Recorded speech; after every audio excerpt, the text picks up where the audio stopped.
There is an old Saint Bonnet, and he touches one of three. Excuse me there, you brockles, but could you please help me? The tourists gasp in horror, but the wild man pulls them in. And with breath like rotting seaweed, his story he begins.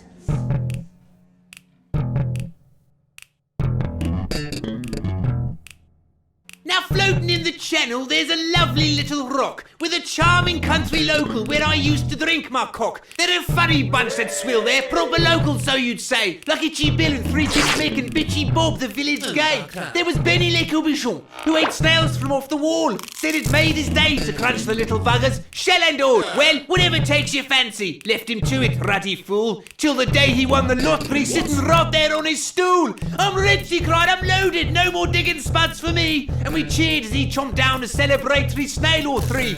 The next time that we saw him, he was decked out like a lord. His lady had finally made the grade with a brand new 4x4. He said, "Any of you buggers fancy a drink or two upon my yacht?" Our arms didn't need no twisting, we were in there like a shot.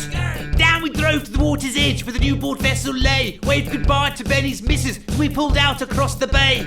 And pretty soon our home was but a speck upon the sea. So we cracked open the breeder, let the Calvados run free. Raising hell below the deck, we got drunk comparing scars inflicted by the honorees to shoulder, back and arse. Bladder close to bursting, I stepped up to take a leak. Next thing I know, a seagull's nipped my todger with his beak. Mistook it for an eel, I guess, but I lashed out anyway. Wrung that seagull's bloody neck and threw its corpse into the bay. In my rage, I lost my footing, flailing round so desperately, till arsehole over tit I tumbled there into the sea. Into the sea.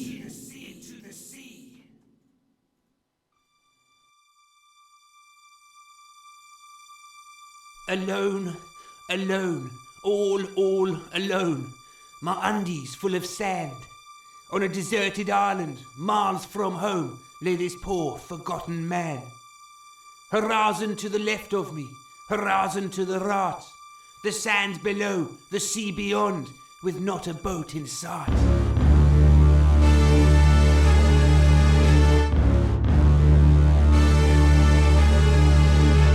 And I wept for my home island, and I wailed my Normandy, and I dreamt of Jersey, my sweet home I never more would see. Looked around for somewhere to lay my weary bones, dined on seaweed, sand and limpets, dreamt about the folks back home.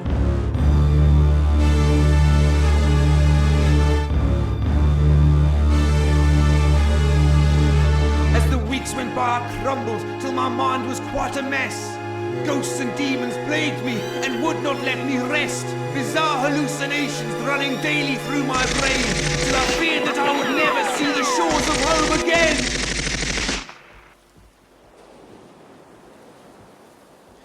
Oh, Norina Pallo, save me. John Nettles, hear my cry. Oh, Graham Lasso, dear Lord, bestow forgiveness. Let me die.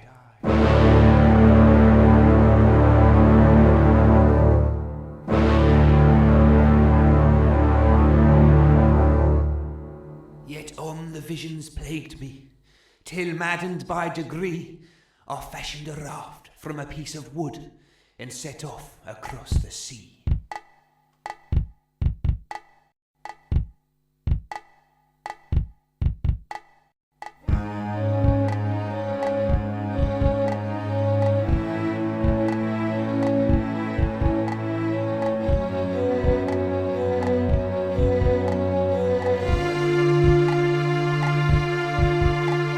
For days I must have drifted, not living yet, not dead.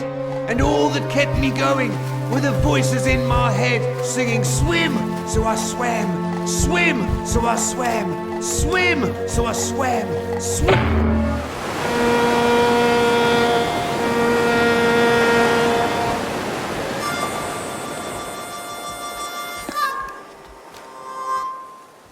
I came around to find a crowd had gathered where I lay. They helped me to my feet and pointed back across the bay. Home at last, I yelled, though my cry the place has changed. They've moved the ruddy Radisson and the front's been rearranged. It's like I've travelled back in time to 1964, but I tell you what, it looks a damn sight better than before. When all at once I saw a sign and chills of terror shook my spine. This place was not a home of mine. To hell indeed I'd been consigned, as 3 words through my sick soul chimed. Welcome to Guernsey.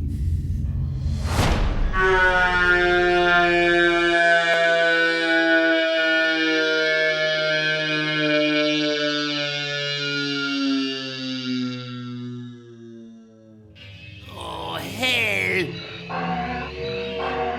Escaping from this savage isle was now my chief design, and with images from the Wicker Man flashing horrid through my mind, I slipped free from my rescuers and sought shelter in the town, hiding frightened in the shadows, the freakish natives all around. I swapped myself some clothes to create a local type disguise, to shield my Jersey features from all them glaring Guernsey eyes. Then I saw you in that t-shirt, and I knew you weren't from here, so I leapt free from that doorway to make my predicament quite clear. So there you have my story, now you know what's going on. So could you spare 100 quid or so for a flight back to St. Juan? They back away in terror. There's a madman in their midst. Help, they scream, this crazy fool is clearly round the twist. I look around for shelter, but there's donkeys everywhere. Hysterical, I panic, soil my pants in sheer despair. And then a sly voice whispers, "Don't say a word, Morphy. I'll get you back, my cock. Just shut your trap and follow me." And he grabs me by the breeches, and off down the lanes we tear, till we reach a little doorway, and the sod says, "Quick, in here." And he slams the door behind us, and we're swallowed by the gloom. And I look around and see we're in a tiny little room, in which some creepy sod sits scowling, in weird medieval dress, some secretive society, of whom I am the guest. "Fear not, Chad," says their leader, "for you are not alone. The Knights of the Flying Banana are here to help you home." and they point towards a tunnel, shouting, "Run, Hedley, run! Deep beneath the channel! Back, back to St. Juan!"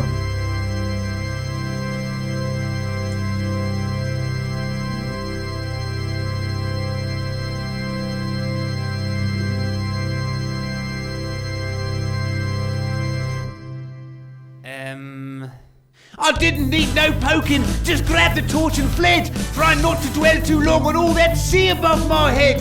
Through corridors of chiseled rock as silent as the grave, the darkness all around me, I ran on beneath the waves. For hours I must have travelled, still the tunnel stretched beyond, till my hopes began to falter, no more could I go on. And just when my body crumbled and I'd given up for dead, I saw a dim light winking down from the ceiling up ahead. Reached up and touched the trapdoor, pushed hard with all my might. Up I went, free at last, up into the light.